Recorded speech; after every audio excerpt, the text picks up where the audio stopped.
Brahim Taki Ulah. Brahim je rođen 1982. godine u Maroku, a njegova visina dostiže nevjerovatnih 246 cm.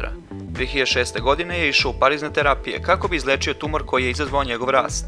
Terapija je uspela i njegovi hormoni rasta su se vratili u normalu. Pored toga, Brahim je i dalje popularan po tome što ima najveća stopala na svetu dužine 31 cm. Bernard Cohen. Bernard je rođen 1897. godine u Ajovi, a kada je regrutovan u američku armiju, izmerili su mu tada visinu koja je bila nevjerovatnijih 248 cm.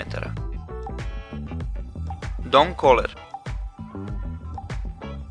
Don je rođen 1925. godine i do svoje 10. godine je bio normalne visine za svoje godine, ali odjednom počeo ubrzano da raste do nevjerovatne visine od 248 cm.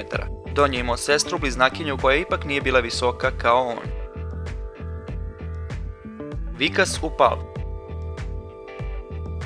Vikas je rođen u Indiji 1986. godine. Iako nikad nije izmjeren od strane Guinnessove knjige rekorda, druge organizacije koje su ga merile potvrđuju da je njegova visina 251 cm, što ga čini najvišim čovekom u Indiji.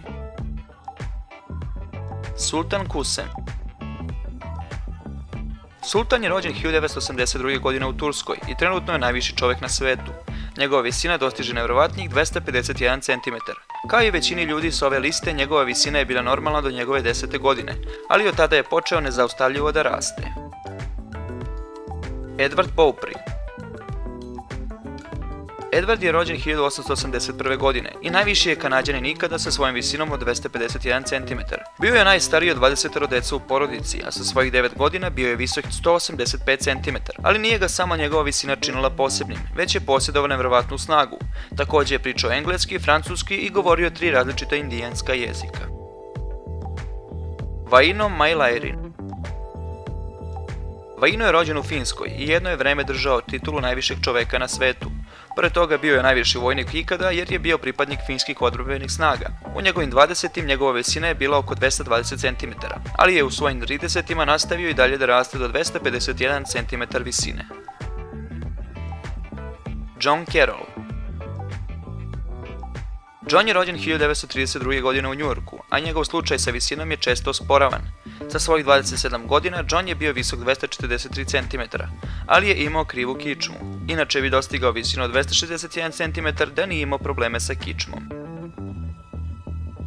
John Rogan.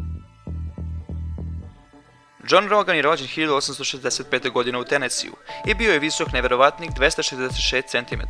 Do svoje 13. godine John je bio sasvim normalne visine. Tokom života Johna nikad nisu tačno izmjerili do njegove smrti, ali je zasigurno bio najviši čovjek na svetu u njegovo vreme.